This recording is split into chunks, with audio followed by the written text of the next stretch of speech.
I think as a team, Curse, we've really put in the effort to have that status here. I mean, that's really what comes down to League of Legends, where it's a team aspect. Everyone has to work together as a cohesive unit. And it doesn't matter how good you are as an individual, if you don't work together as a team, then you guys won't win. And that's really what comes down to it here, is that we've been a team for almost a year, and these guys are like pickup groups for maybe like a month. And just from experience, we should win. Well, it's true. You hear it right there from the horse's mouth. Well, he's not exactly a horse, but he's a good guy. Element's a good guy. Puts the team on his back. Yeah, he does. As a support. We're back with more of our live coverage from the Season 3 qualifying rounds in Los Angeles. It's quite nice out here.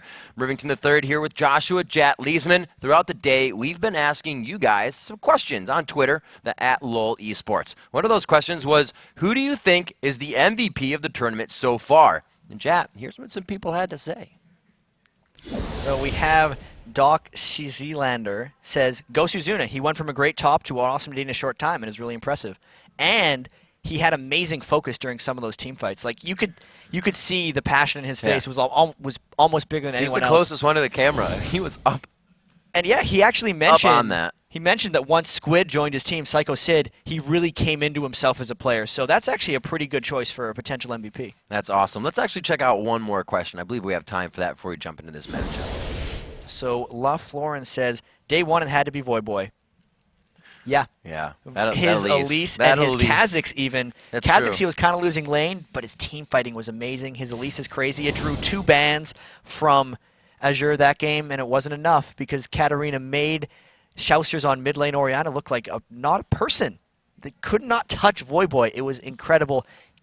Ever since he's joined Curse, he's completely back to his old dominating form. He dominated at IEM Hanover middle of 2012. Everyone was saying Void Boy's the best. He got recruited to CLG.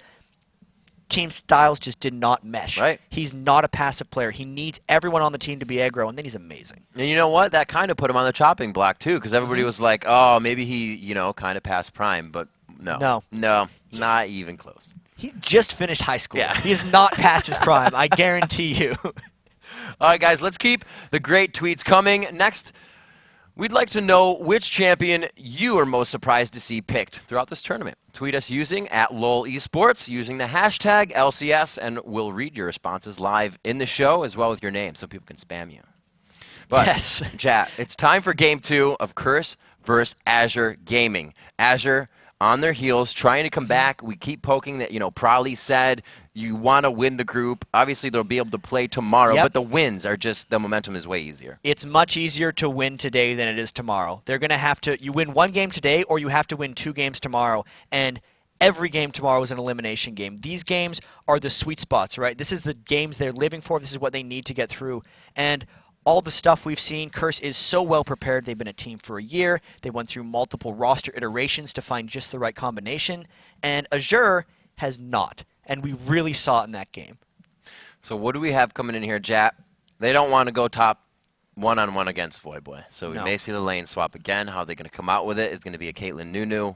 Who knows? We'll have to find out. St. Vicious kind of pulling off some different jungling strategies with elements. Just running around with each other. Will they do it again, or are they going to break into something else? So we're seeing new things here. But Azure, this is a pull out all the stops game. I don't think this can be a normal, just default game for them. They have to try something. And for Curse, don't fix it if it's not broken. Exactly. St. Vicious is going to keep playing Cho'Gath. Just less mistakes. Elements will continue to not make mistakes on Sona.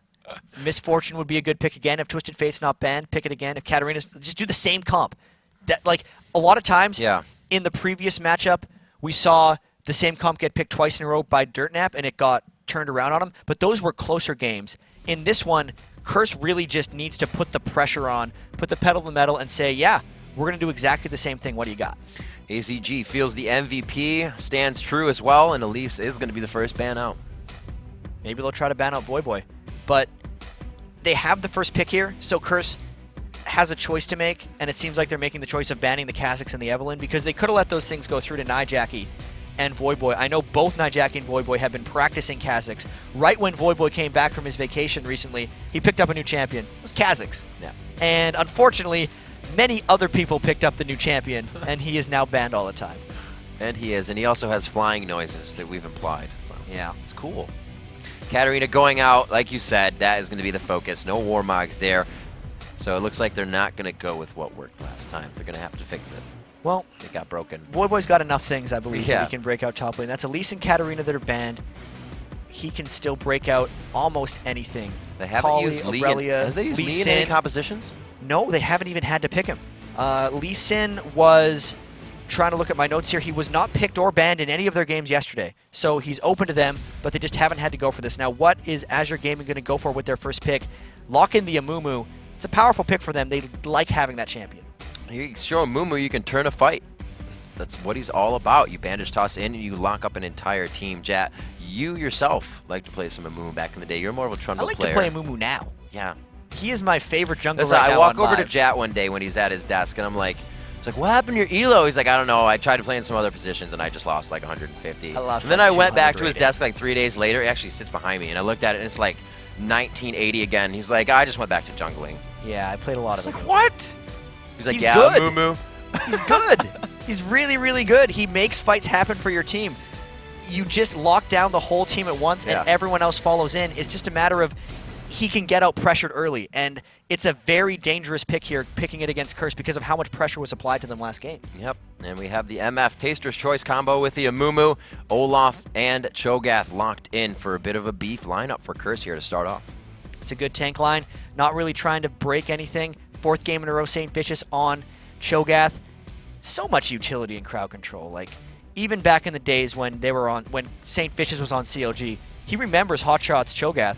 He remembers how amazing a 3-second silence, AoE cone silence is in a team fight. They're going to try to do the same thing to Azure Gaming here, but Azure Gaming coming out with a very, very good composition. Lulu ult onto Amumu, Misfortune out coming across, super popular combination that a lot of the pro teams have been using lately. Somewhat of a poke comp, but where does Ryze fit in here if they choose that? I can see it stopping them from getting to Ezreal and really creating a peel line for him, but where does that sit with you when you have so much poke coming in already? Ryze for Curse is just an overload of damage. Right. And he combos so well with St. Vicious' ganks.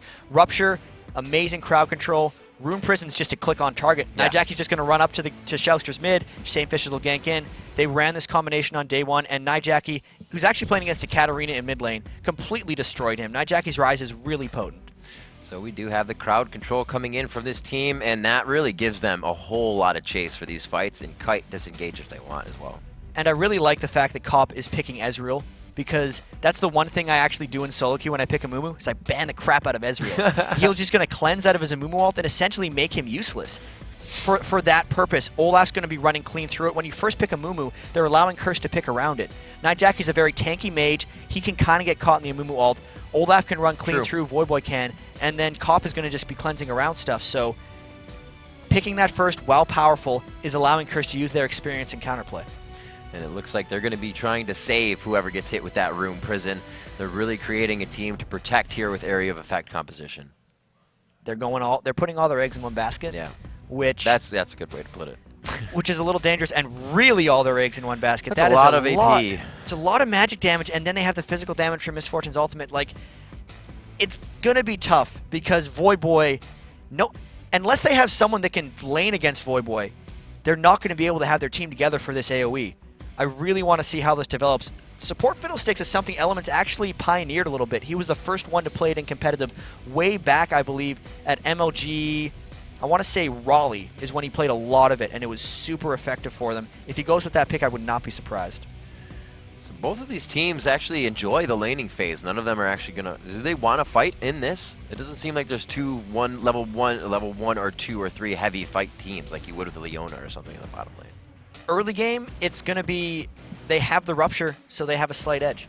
If they can get the Rupture on someone, then Elements can decide what skill to buy then. He could throw the fear onto him as well, and it could totally change the game. But even if they don't want to do that, I like Curse's laning matchup. Why? So, Nyjaki is really, really good. I'm just... Aside from Ryze versus Karthus being a matchup, Jackie is probably the best mid laner on Curse. That didn't come out right. One of the best players on Curse. Him and Voyboy are the stars of the team. He's probably the best mid laner on Curse.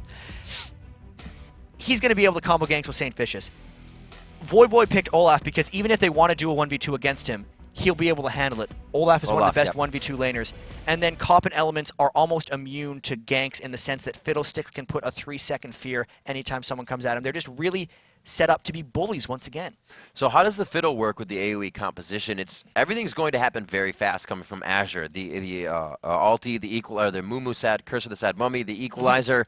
Does he want to stop that and do his ult first? Does he want to wait, have all that cool down, and then enter the fight? Because it's a lot of time and a lot of damage your team is going to take to kind of switch it around. Yeah, as the support Fiddlesticks, he's going to want to stay way in the back. And when everyone piles in with a Mumu to dive in and Karthus comes in, he's just going to go kind of suicide himself in between the team and try to zone out the back line and put pressure on Demon Low's Misfortune.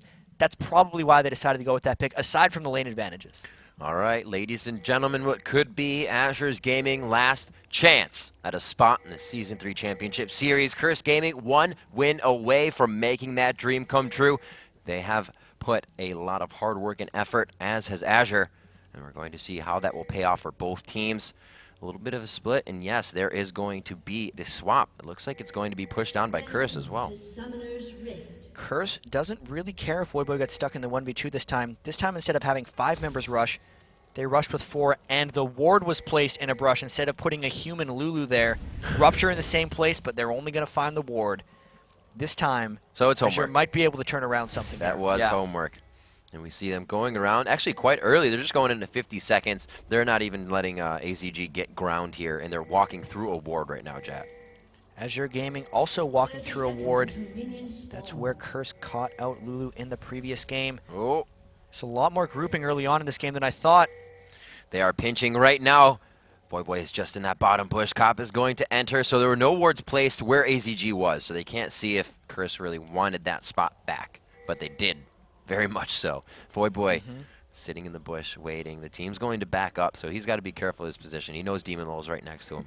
This ward is really catching Curse by surprise. They didn't expect it to be in that position, so their invade is completely telegraphed, allowing Azure to pick a counter invade if they choose.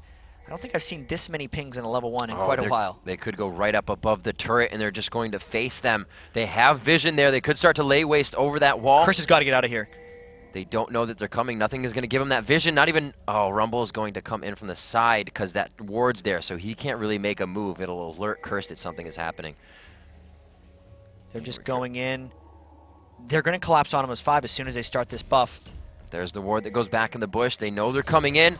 Nothing here is on the side. He says, guys, this is how it's happening. The pink ward is going to show them, and it looks like they go in. That is not going to be the fear from Elements. He actually, I don't know what he got. He got the silence. Nice rupture. Rupture comes up, stops the entire engage. They start the flashing, though. Wow, I don't think Saint could have hit that better. They are still continuing. Another rupture to stop them out. A very high cooldown right now, but he has that blue buff. He is able to throw these out. He is not hurting himself in the jungle. He's really only hurting AZG. And the fact that they pulled that off, got the blue 4v5, Voyboy took his own blue buff and already hit level 2. He can just stroll back to the lane if he really wants to because he knows all 5 members of AZG were trapped up in their blue buff. Another level 1 win for Curse. And they are going to pressure that swap as well. Lulu and MF forced to go down bottom and lose even more in lane as you're going to see Voyboy. So he wants to freeze this or push that as fast as he can to the turret before they get there. Since he was the first one to hit the... No, he's actually deciding to freeze it. He doesn't want to shove up, otherwise he'd deny himself. He's being very careful in that bottom lane not to shove. He does have that blue buff, but he's going to play it to the most advantage. He's not just going to use it to W off and get that spell vamp back to keep himself CSing. Very smart play by Voyboy. Nothing here. So much harass. And I know Elements is going to be so aggressive on this. He loves that fiddlestick play. It's just second nature to him, and you can already see them. That lane swap aggression is going to be taking down this turret and putting the lanes back to normal. So Curse actually initiated the 1v2 lane. Yes. Yeah, they sent Olaf down bottom first, and we saw the entire AZG kind of roaming to see what was going on. It's surprising. I know Olaf is a very good 1v2 laner. This is almost a tactical Curse rather than a let's go let Voyboy win the game for us Curse. Seems to be working out well, though, because Voyboy with the blue buff in early level 2 is going to be able to cope.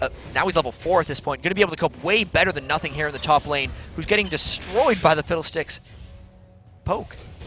And they are being forced back themselves. You can actually see Bloodwater level 1, Demon Lord level 2 to that level 4, as you said, Jat, and that is a significant factor. I would even say that he could dive them right now and continuously fight that with blue buff, picking up the axe. He could surely come up with some kills, but safe. It's the word of the day for these guys right now. Going a little bit, not even that much damage. Same amount of aggression in that top lane. AZG is trying to pressure these. I mean, it's not going to stick around for long, but Voyboy's actually out farming Demon Lord right now in a 1v2. Yes. Yes, he is. He was in the lane beforehand. He picked up the blue buff, but 5. That's an accomplishment in itself because he's farming quite well. Here's the gank combo. If the Rune Prison can land on a Shousters, we already know he has no flash. St. Vicious would come in and land a Rupture, which would probably kill him. That's why he's playing so cautious. I don't think that lane's going to get ganked. And you may actually see DJ Lambo as he goes down now, actually just throwing down the ward. And he's going to take up mid, soak up that experience. 5 minutes into this one, a very slow matchup, a lot different from what we saw in game 1. However, the level 1, as we said, being won by Curse as they push them out of lane. There's a good aggression there, and they finally hit 3. They're using all their abilities to start pushing Voyboy out. Like you said, that's probably not going to last long. Voyboy still has a plethora of health potions to go through. Crystalline Flask, 5 health potions, 2 mana potions. It's going to take a lot more to stop that guy from farming. And the blue buff just wore off, so he's only going to start using those. Jat, half health there. MF just trying to get poke under the turret. Demon Lord playing very smart right now. He knows Voyboy, no matter what happens in this lane, is going to be a super duper factor for Curse in late game, so he's doing what he can. Voyboy always has a way to make his presence known in almost any game. Just that straight up aggression.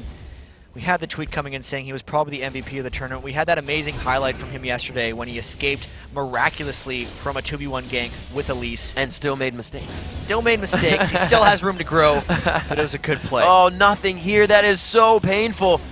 The Essence Flux just hitting to even capitalize on that damage, and he is being burdened so hard in this top lane. And Amumu's going to try to help, but I think it's only going to be for him to back so Amumu can soak up that XP. Now that they have a vision on Lambo, this is going to be big. And it's, again, they're bullying. It's 600 gold advantage early on in the game without getting any kills. Voyboy, if you look at his compatriot on the other side trying to 1v2, doubling his minion kills as well. You look at even Cop, he's at 40. Their turret's about to fall in the top lane as well. They're just out pressuring across the board. Man, it feels so... Oh, the flash in. There it is, the last Q. Can he get it down? The Ignite will tick. And the first blood goes to Nijaki for a flash engage. He's good. He rushed the Tear of the Goddess. He saw the window for Shousters to go in. The exhaust wasn't enough to happen. He's just going to destroy that lane. Now, Ryze actually scales up quite well. When you beat him up that early, it's just going to be trouble. And Ryze got 6 off that as well. His lane is pushed. Karthus ult cannot assist the lanes even yet. So we're going to have to see this feared out. Oh my gosh, so much damage onto nothing here. He just gets his ultimate. He needed to use it on this one. He is going to get that flame spitter out, and look how fast he has turned this one. He has silenced himself though, and there is going to be the kill. A very nice job. Could he turn this into the double? The turret will be too much, and looks like he is going to go for it. Yeah, he's going to get it. Very nice job. He's going to go down for this, but that was a smart play. Well done by nothing here. Curse did not time that ultimate properly. They were trying to put a lot of level 5 aggression in, but that Rumble ult is a humongous power spike.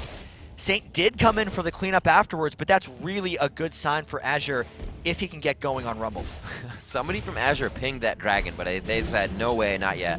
I don't think we have what it takes, because that top tower got taken down. Now, it would have been a great idea, but I think it would have put him in a pretty sketchy situation. They knew 3 members of Curse were up top.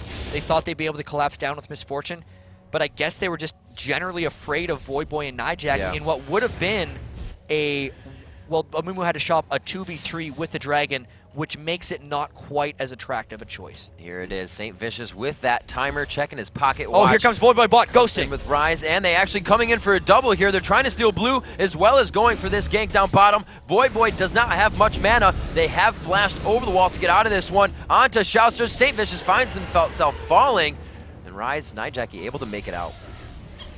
So a bit of failed aggression there by Curse. The blue buff invades in the previous game worked out amazingly. Took the game in stunning fashion. This time Azure was ready a little bit, showing that they have adaptability. Curse's wards are only really for entrance into the jungle. They didn't know what they were walking into, and they had no vision of Rumble or Amumu as they went in on that. Very careless, and I hope they're not getting complacent in this. Yes, they're calm, but sometimes that can really get to you. The biggest thing is they have to hope they don't trash talk each other too much, because this has been a problem for this team before. St. Vicious has been known to be overly negative, call too many people out of mistakes, which is good in its right context, but you can't do that during big games. You have to deal with it offline, after the game happens, not during. As long as they're not dwelling on their mistakes, they're going to be okay.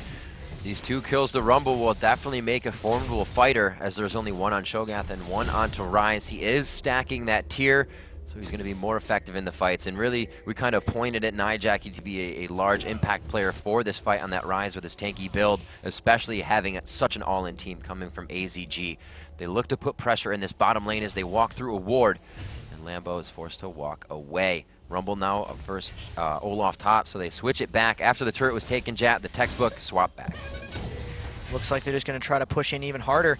And Demon Lull plus Bloodwater is the strong lane. They didn't get over-ganked by St. Vicious this time, so they're not immediately put at a disadvantage. We'll see now that they're in that 2v2 lane bottom how much it matters. Saint and Nijaki roaming all together. You even said it before, like, these guys are going to synergize well. The Rune Prison, the Rupture, and they're just moving. Whenever there's ganks, whenever there's the invade for the blue, they were together. They were just together over Wraiths. Now backing, obviously, they can back together, but they choose not to. Back together, they do failed blue invades together. St. Vicious gets killed alone. Damn. Yeah. I think it's okay. I don't think you want to die together. I'm sure Nijaki waved when he was leaving. Olaf up top, just waiting in the bush, waiting for somebody to come out so he can kind of get out there and surprise them. But the minion wave becomes too big, and he goes for it, getting all that gold. You see that? He has 62 to Rumble's 39. So that lane swap kind of had an impact. The kills are going to help. It gives him about another 30 to 40 CS there, but still, those 2 kills are really nice. It's almost like Voidboy was never even in a 1v2.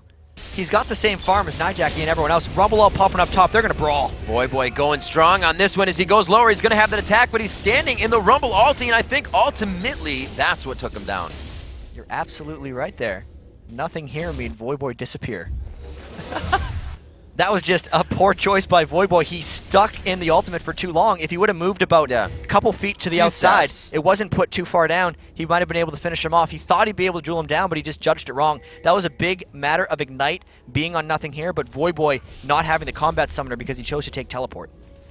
So his Ghost is up, teleport's up, but he's going to have to walk this one back to lane the old-fashioned style. There's the engage onto him. Nijaki, you see him just walk towards that. Wow, almost dropping DJ Lambo with a few spells. Definitely coming up with a kill here.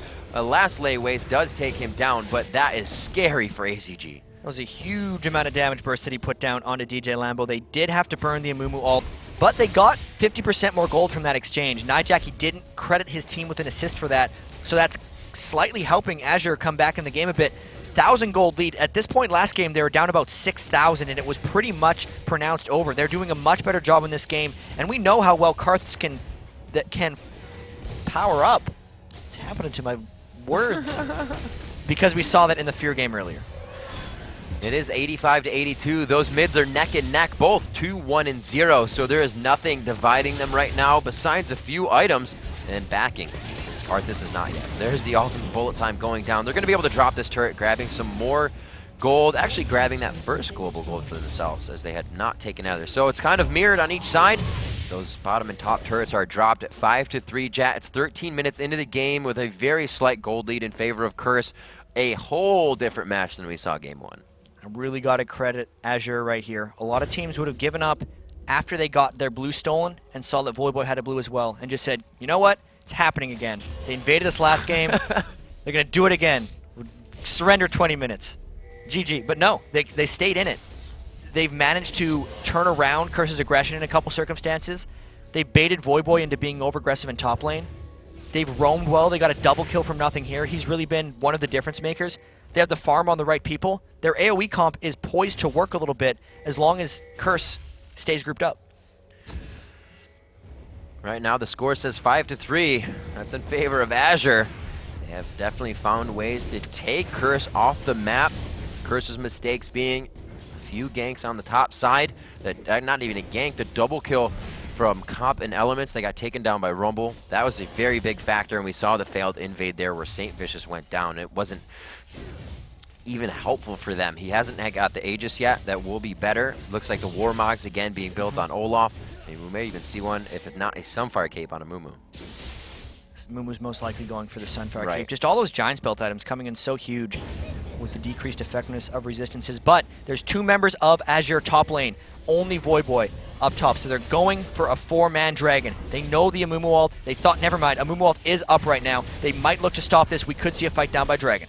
Dragon has half health, and St. Vicious is going to take quite a bit from this. The Requiem, they are going to be able to stop this Dragon. No focus onto that. Lambo could find himself going down here. They didn't take too much damage from that Requiem, Jat. They are able to still go into this one, wasting Ignite, which could have been a quick kill onto him, and I think nothing here will be taken down right after they engage him one more time. He could have saved that Ignite. It could be killing Cop right now. So a 2-for-1, but that was a lot of damage coming out of Azure considering Shousters wasn't even really in the fight. Really well executed by Curse actually getting out of there with an advantage. I thought for sure they were going to be going down, but now that's the 4th kill on a Nijak. He picked up his Rod of Ages already at 15 minutes. He's going to be a force as this game continues. It is pretty big. Rod of Ages also on the Karthus. A little bit more farm since he stayed in mid. Nijaki trying to get the roam on for his team. And really, he's not, like I said, not somebody we know to roam too much as a mid player. But when he has to, he will start to help his team. Him and St. Vicious have just been buddy-buddy this entire game with themselves. 6-5, kind of closed the gap there. 21,000 to 21,000. And AG is on the upper hand with turrets. They are looking for that mid one, Jat, and that's going to open up some big advantages to the jungle. And to get back at Nijaki not roaming as much, when they played in the North American Regionals, they didn't have Voyboy. They were using Westrise as their top laner for a bit, but they were also trying out Salsi. They were trying a lot of different options. And as a team, St. Vicious and Nijaki had to be the initiators. And Nijaki was never fully comfortable with that, as we see a fight maybe coming in mid lane. A little back off there.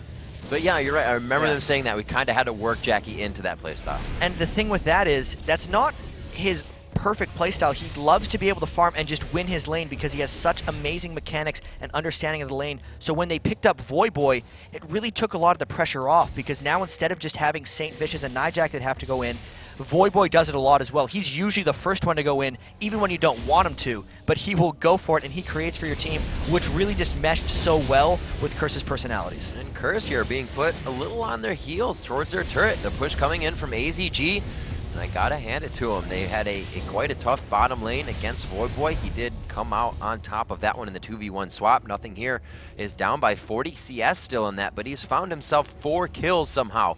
Cop and Elements playing a few mistakes in that lane, and AZG is really looking good here. Their fight can't be initiated on without Curse really taking a lot of damage beforehand. Curse has to get to a runic bulwark as soon as possible. St. Vicious has to rush that item as quickly as he possibly can. It'll give everyone on their team 40 magic resistance, which they really need for the Requiems and the Rumble ultimates coming down. He's got a lot of magic penetration. They'd pretty much negate that in one fell swoop if they can get one of those items, and then they'll be able to team fight properly. Because right now, anytime the Rumble ult goes down with the Mumu and Karthus, the majority of them are below half health, and it's just tough for them to do that right now. Still back to mid, just letting them farm it up here. As we look across those, we do have a significant farm lead take by Karthus in mid. He was only up by a little, but now 147 to 120 there. No Karthus for that farm. 143 on MF. They are on average, except for Olaf, up by quite a bit of farm. 88 even on Cho'Gath, or 88 on Cho'Gath rather. That's higher than a Mumu. So it's a little back and forth in those, but that's Karthus, that's MF. Those are the damage dealers, and that's going to be nice for them. It's going to start getting pretty tense, and you can kind of see the game itself is getting tense. Curse was really loose in the first game because they never made any mistakes. They had to lead the entire time. But maybe the pressure's coming in now. Elements says they've dealt with it before, and they have dealt with lots of pressure. But have they dealt with something like this? Because they've been Curse. It's never been, if you lose this, Curse is no longer the same roster. But now it is, and the fact that the game is close against a team that they expect to beat, it's tricky. Here they're going in for Dragon. Azure has all their ultimates up. Voyboy might teleport in if they decide to fight. Hey, there's the teleport coming in. It's going to be right in front of the Dragon. Amumu gets the Dragon, but will they win the fight? Curse of the Sad Mummy. Ragnarok goes off. Olaf is left to run free. Lambo going down quite hard. Nothing here. Shousters and Bloodwater all losing health quite quickly, and it is going to be Elements and Cop from the backside. Just as you said it, chat. Fiddle stayed out of the fight until they used everything, and they just walked it in to clean it up. 4 for 2. Voyboy manned up and went for it We were just talking about how he's the one who goes in. Yeah. He teleported into the middle of 5 people before Curse was even there, and then just trained down Demon Law for the majority of that fight. They didn't get the Dragon, but they sure as hell got a lot of confidence out of that fight, and they're going to take down this mid turret, which is going to be huge for their roaming potential. That was very big. I was about to say, until you called the teleport, I was like, this is going to be great. We're seeing finally something different. There's a split push pop top. Oh, never mind. He's actually going to teleport, like you said, into 5 people. So now going for the blue, they're going to try to steal this away. They have some definitive hold on the jungle now. They've taken down that mid turret before, and they kind of swept that quite fast. They're going to try to get the bottom one down to get that worry away. More global gold, that's their quickest and easiest access for it. And, you know, just great mindset, map awareness, where the lanes are pushing, and using that to a fast advantage. Looks like they may not get it here, though. Biggest carrier on the team is still Jackie, though. Smart move there, going for a Banshee's Veil pretty quickly, really trying to stack up that magic resistance. Saint Vicious already has the Aegis. He's going to be upgrading that as soon as possible to get to the Runic Bulwark. Gold's still close, though. You can see the Sunfire Cape on Amumu on the other side is pretty big. Shellster's going to be going for that Death Cap on Karthus. That's going to be really huge when he's able to complete that. And if Demon Law can get to either a Black Cleaver or an Infinity Edge, I think he's going more along the lines of an Infinity Edge because he realizes he doesn't have the freedom of sitting back and MF ulting because Void Boy's right on his ass the whole time. Yep, and you know what, Jet? You were absolutely correct. The Bulwark instantly rushed by Saint Vicious. These guys are trying to make this so team fight oriented. They know what they're going up against, area of effect composition, and they got to be very careful how they place themselves in these fights. How are they going to go in again? Void Boy's going to continue to split push, and you can see with all the team fighting that Azure has tried to create, it's an 89 farm on Nothing Here's Rumble versus 151 for Void Boy's Olaf. Actually a pretty nice blue steal coming out by Azure, though. Azure has had a bit of control. No! Oh, he did. He stole it. Cop stole it. Awesome steal. That was DJ Lambo trying to give it away to Karthus instead of just taking the steal himself. A lot of times you should smite the enemy for security and give away your own, but they decided against it, and it cost them big. They are moving in for the Rupture. Not getting anything there. See, they were not doing that a few seconds ago. There weren't those 2-man push for the Rupture and try to catch one. You are correct, Jack. They feel so much more confident now. You saw them pushing mid. I'm sure there was a bit of sigh of relief after that fight. They realized they had a lot of power coming through, and that was before they even built their counter items. Runic Bulwark is a big counter item for almost a triple AP composition if you consider Amumu an AP carry as well. Demon Law himself is going to be attempted to shut down. Void Boy's going to attempt to shut down Demon Law and try to take the AD out of the equation, which means everyone else would just have to build magic resistance. 1 game away. It could be a couple minutes. We're already 21 minutes in. Even though the gold is close, I feel like Curse has a lot of momentum here. And wow, Void Boy knows what he just did in last fight. He has a Hex Drinker, they have the Bulwark, and he came out of base buying that Negatron Cloak just now. That magic is interesting. Yep. So he's really worried about running through everyone, but he's not worried about what actually happens when he gets to Demon Law. So he's going to have to be really careful that he doesn't over-itemize magic resist and forget about the person he's actually trying to kill. That becomes a problem. How often have you seen kind of things like happen that leads to the tunnel vision, that leads to, you know, you think you have the build, so you're going to go for it? All the time.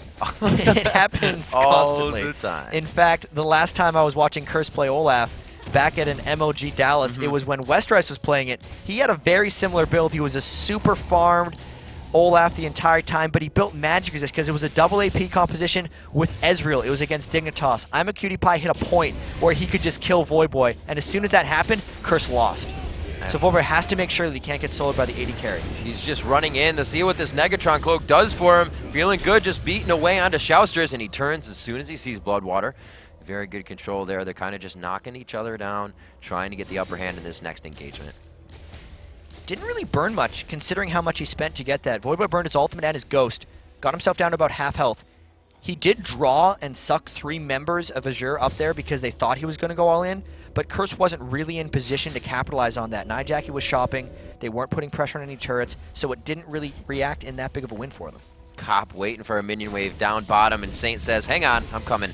We'll take this out together. And he kind of just lets Saint take it. He's like, I'm going to get the CS, well, you just take shots. They move off of that. More gold coming to them. 2,000 gold lead in favor of Curse now, chat, as they finally have pulled up in kills as well. That 9-8 has been sitting there for a few minutes, but they finally grabbed it back. 24 minutes into this matchup. You know, Azure is definitely putting up a fight this time. And We saw the last big fight at the Dragon. Dragon's coming up in 30 seconds. Voyboy's running out that top lane. He has the teleport. There is no teleport to match him on Azure.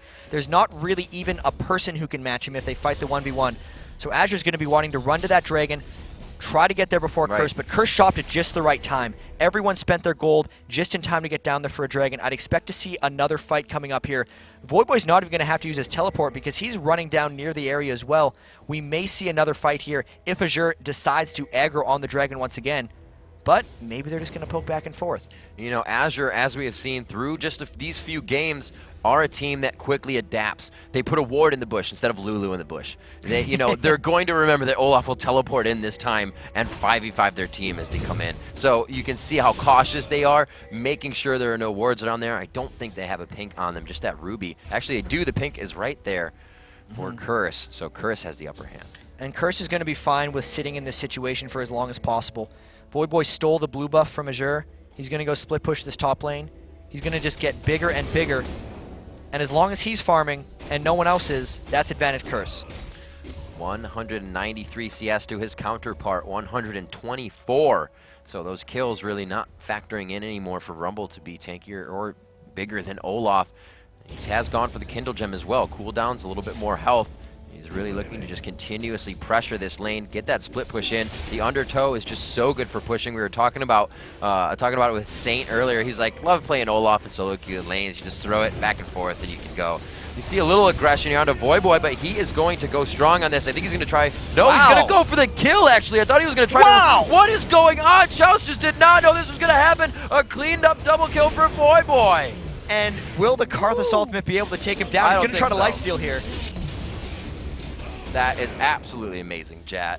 Man mode. This is why he's going to qualify twice.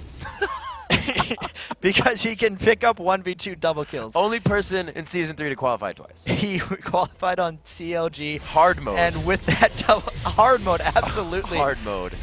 Now they're pulling onto Baron. They know there's two members down. Voyboy went back to base and he's teleporting in. Unreal. If they try to stop this, St. Vicious will have his feast. 1,000 true damage on the Baron. DJ Lambo's going to try to stop this, but Jackie peeling off. This might be a fight. Lambo is trying to go for the backside of the bandage toss through, but he sees his team with Jackie in the front. There's the toss. They get Baron. The Curse of the Sad Mummy does not do much damage, and nobody followed up with him. Lambo went down in a second. They realized that it would be base if they tried that. Great play, and it was Voyboy. That was an unbelievable play. They thought, this guy doesn't have any armor. Let's go 1v2 him. Demon Low Voyboy knew exactly what he was doing. Had to hit like, Demon Low first. I'm coming to What's you. Up? Finish the highest damage source, had the magic resistance to tank inside of Chaucer's Defile, was moving around enough that he dodged enough Skittles and just took him down. Now the Baron buff is up. They're just pushing down the mid lane. They might go straight for an inhib. They have so much confidence right now. This is huge. You know, I thought Voyboy was going to run through blue to his team and be like, oh, bait. But he was like, I'm going to handle this. Don't worry about it, guys. You just go ahead and farm. AZG now trying to chase. Not that this chase is going to do much. They're just trying to perturb onto Curse, stop them from backing, keep them in the lane so AZG can grab some kind of upper hand here. It has quickly just changed in one direction for Curse. The dragon fight came out. That bulwark is becoming such a huge factor, and we're really seeing no aura items at all on the side of AZG. So the fight team is 110% right now for Curse. They are really, really strong right now.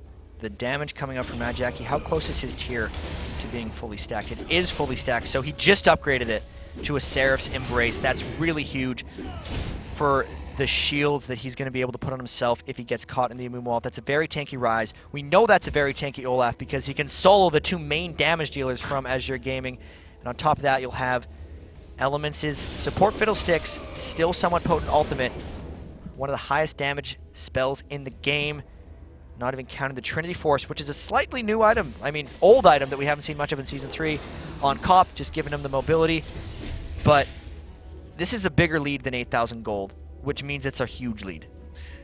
So with this selection, obviously not having the Aegis coming out, they grab a Locket of the Iron Solari. Now, that's not a bad item, but with an item that you don't have a lot of AoE damage, is it not as effective for Curse?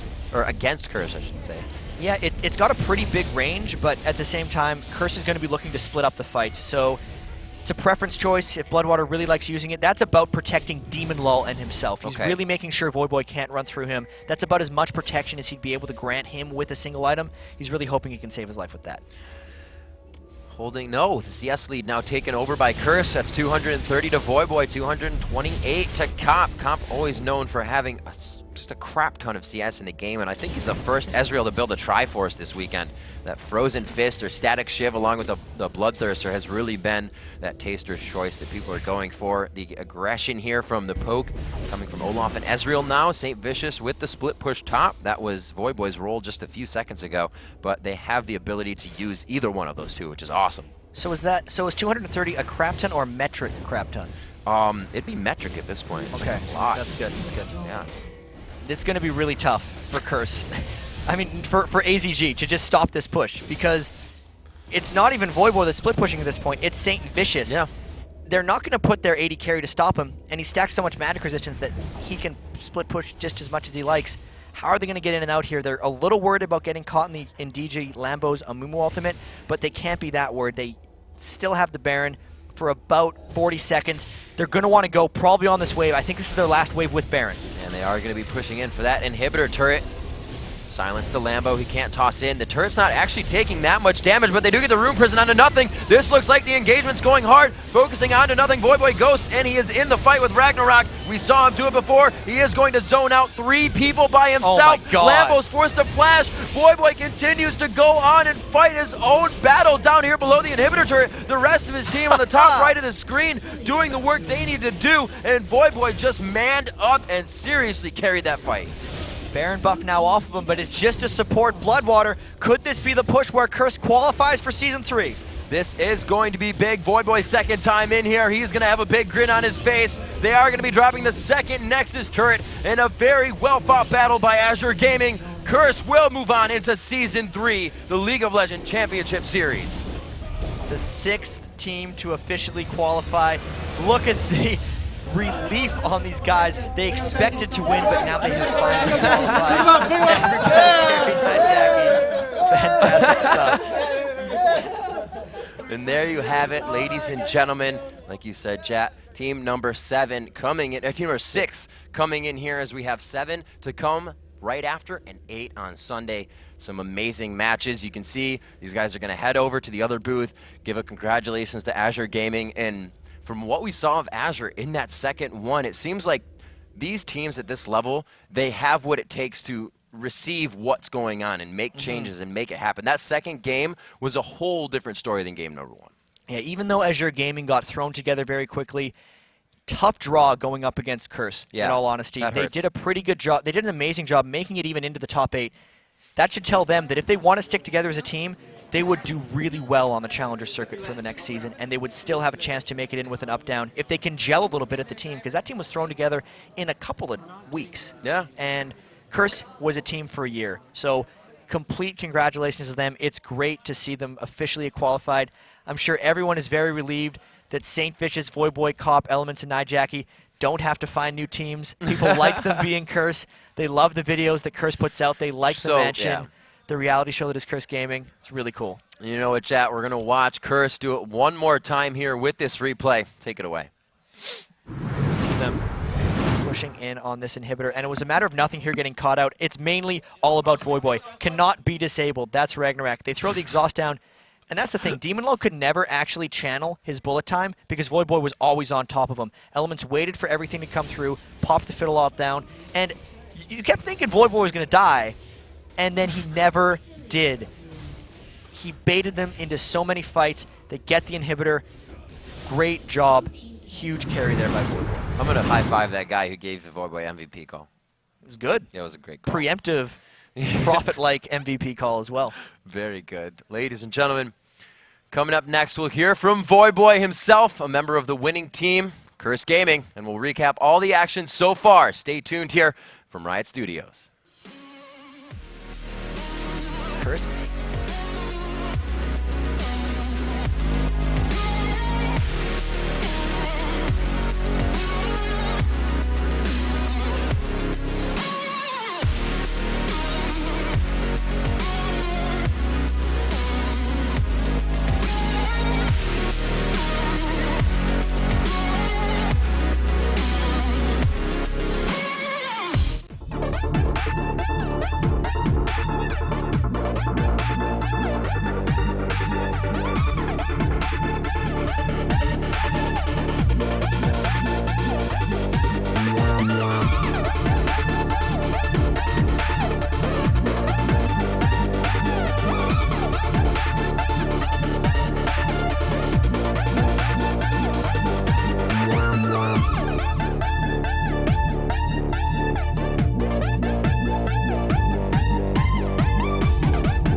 Welcome back, Summoners. I'm Rivington III with my associate DJ Weed here. We're joined by Void Boy, really Void Man now. The winner of today's match 3, Team Curse. Congratulations, Void Boy. Congratulations. Thank you very much. You guys came in strong. The first question I got to know, Jet and I were pondering over this. It was an amazing first kill. Did you guys homework that Lulu rupture spot? Well, we knew that that they'd be starting blue and guarding it, so we just went in. We almost always start Q with Cho'Gath and just go for the blind ruptures and try to get picks with the TF follow-up. And actually, when he ruptured, we did. It was, I think it was like, it might have been a bug or something, but we didn't get vision of Lulu. And Jackie just pulled the gold card by some like miracle right then, and we're like, oh my god, he's like in the air. And then we just followed up and got the kill. So it was really good. That's amazing, because second game they went to the same spot on the other side and warded it instead. Yeah, you guys kind of sat in it for a while and we were like, they're learning. They know what's going to happen. I mean, as we were kind of discussing it and watching the games in the back, I mean, there's no doubt you guys almost look like a team that should have already been qualified. And I think you guys felt that way anyway. But going into it, is just the pressure off now? Are you where you guys felt like you should have been in the first place? Yeah, definitely. Like, going into this, we knew we were the first seed, obviously. We've been like, personally, I think we've been dominating the NA scene for the past 2 months following the Season 2 championships, and we've been doing really well. So going into this, we all had like high confidence, high motivation to win, and we just showed up. We gave it our A game, and I'm really happy with how things turned out. So do you think going into Season 3 that you will be one of the biggest forces to be reckoned with, if not the biggest? Oh, most definitely. I really think that we are one of the top teams in NA, and hopefully we can prove ourselves as one of the top teams in the world. So I think the only way to go is up. Now, in talking a little bit about your team history, one of the things that people discuss is that maybe your play style didn't fit so much with some of your ex-teams. But obviously, with Curse and what we just saw kind of displayed by you in the past couple days, it seems that aggressive style of play really fits in well. Can you talk to us a little bit about that? Most definitely. Like, I really feel at home with Curse. Like, I think a lot of it has to do with I'm given a lot of independence in that, like, my team really trusts me. Like, when it's my pick, it's like, boy, what do you want to go ham with? And I just pick like Akali, Olaf, like Elise. I just make the decision, and almost always it ends up working. So I really think that like the team dynamics are amazing for me. I really feel like I have a voice, like kind of a leadership role as well, and I think that's just been able to help me shine. So I'm really happy with that. So, of course, Season 3 right around the corner. We saw the videos that were, a little bit like this is kind of dire if we don't qualify. And talking a little bit about the pressure being off, but what is your guys' main focus going into Season 3? Well, when we head back home, we're going to head to IEM Katowice in 2 days. So we're really looking forward to just keep practicing hard, keep going to events that we can. And then when Season 3 starts, we're just going to practice like 8 hours a day. We're going to work really hard, and I think that we've been playing phenomenally in the past few months, and hopefully sticking with our same practice regimen, maybe getting a more from a more like analytical standpoint in our strats and stuff. I think we could work on that, but I think that we're going to be really, really good to go come Season 3. Awesome. Well, Void Boy, congratulations. Craig, congratulations to the entire team. Yeah, that's amazing. I understand maybe you're going to be go and have some dinner. I think two so. thumbs up, two thumbs up, one for each qualification. Was there? Yeah, right. There you go. The only one in NA. There was like a dinner reward for this win, right? Yeah, definitely. Yeah. All right. I thought us. I heard between game 1 and 2, I heard Jackie come out and say, "One more game, then dinner, Sugarfish." Right? Yeah. It is Christmas. We've got the third team now who is qualified. Of course, that being Curse, and as we mentioned, a lot of people just felt like Curse. They already had their spot there, but now it is official. The job is no longer on the line. You've got it. Congratulations on your job interview. Great interview. Your team did absolutely fantastic. And, of course, once again, let's shoot on over to Freak with his expert analysis on this previous matchup. Hey everybody, Freak here in front of our beautiful teleprompter, and I want to point out what it takes to be a professional player on a team such as Curse. So first off, here is Cop. And Cop is going to do 3 things that are really awesome. First, you see he's getting chased by Nocturne. He's going to cleanse off the fear the second it applies. The second thing he's going to do is he's going to reapply his Lizard buff to slow down Nocturne as he's getting chased. And the third, he's going to bait Nocturne directly on top of his turret. Let's watch it play out. Watch what Cop does. Fear applies, cleanses it, starts running. Stops, applies Lizard Buff, runs to his turret. As he gets under the turret, he's going to apply it once more. Let's pause it again, because here's what's next. He's slowed down DJ Lambo so much and locked him under the turret for so long that Jackie on Twisted Fate is about to show up to this fight. Now, because he's baited him onto the turret, Jackie does two things amazing. He teleports right on top of Nocturne, which allows him to stun inside of turret range despite his flash. And that even though Jackie's TF gets exhausted, lowering his damage output, the turret helps him pick up the kill. We'll watch it play out. Cop's going to die in this fight, but it doesn't matter. He's baited Lambo. There's the exhaust. In turret range, gets the kill, no problem. Now it's time for Jackie to chase. One more pause, because there's one last optimization here. He's about to lock a gold card. There's two problems, though. Demon Lol on Twitch, he's got cleanse, meaning he can get out of there after the gold card's stun. The second point is that his wild card's not yet up from cooldown. He's actually going to wait after locking a gold card, wait for the cooldown because he needs to throw it immediately after to ensure he gets the kill. We'll watch it play out. Jackie's going to lock the gold card, wait a second, flash immediate Q, cleanse is not enough to get him out. Jackie picks up the double kill, and it was Jackie really the whole way through game one that got him this win. So, we're going to switch over. We got ourselves another game to go through. And let's check out our other game. Now, this is the dragon fight in Game 2 that really turned things around. You can see the score is very, very close, but Curse does two things amazingly. Number one, they're coming in from multiple angles. You've got the teleport coming in there, Voyboy on Olaf. You've got Jackie up there on the top, and up in the top right, you've got Fiddlesticks as well. So let's watch the first part of this fight play out. And you're going to see, even though Azure Gaming gets the dragon, they're going to initiate with Amumu, and let's pause it, because look at the positioning. They're all up here. Amumu ult hits one guy. Voyboy's going to ult with Ragnarok. They've only caught Jackie here. The area of effect ultimates, they can't hit very much. Elements is off to the side. He's going to be able to fear and silence Shousters, keeping him out of the fight for a while. And Elements is going to wait to land Crowstorm until the rest of Azure is all grouped up. Let's watch this fight play out. You'll see them just tunnel vision down, trying to chase down Jackie, trying to chase down Voyboy. Lambo goes down, and suddenly Crowstorm has shown up, and everyone from Azure is just getting melted. It's cleanup crew at this point, kill after kill after kill. The Requiem from Karthus just does not matter. Nothing here is going to drop. That's the fight. That's all it takes to be pro like Curse. So if you can get the positioning right, make all the moves, slow people down with Lizard Buff, you can be pro too. Thanks, guys. Back to you. Excellent job by Curse. I mean, they really took it down. What'd you think? We're pro now. Yeah? We're pro now. We are. That's how you be pro. Officially. Watch Freak. He tells you how it is. So. Thanks, man. Well, everyone, we have reached the final matchup of the day, DJ Wheat. They're long, they're amazing, but it only writes the story for what we're going to see all year. Yeah, I mean, it has been a pretty awesome day, but of course the action isn't over, as you said. Maybe one of the most anticipated games, just based off of the fact that they gave us such an exciting start and conclusion to their matchups yesterday. However, it also paints another interesting picture. We got a chance to talk to Claky D yesterday after Team Marn's win, and Claky D, of course, going up against his brother's team, Nick Wu, and that, of course, the Brunch Club. But the response that we got from Claky D was phenomenal. Mind-blowing. You know what?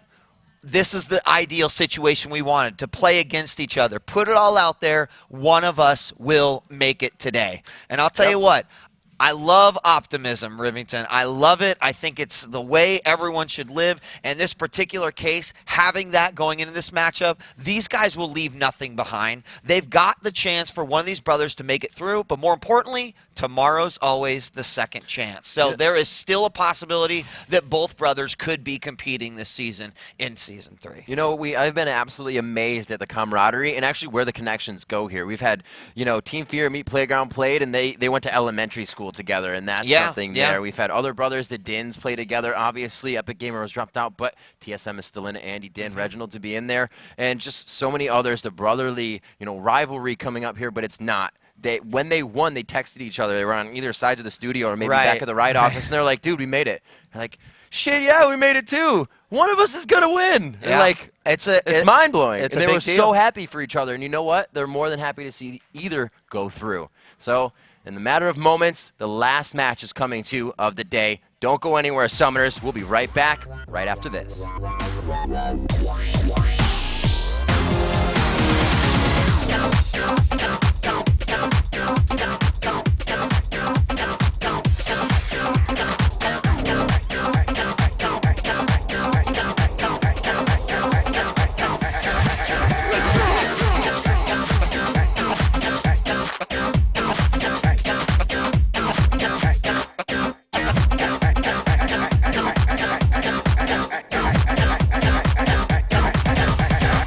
Let's go!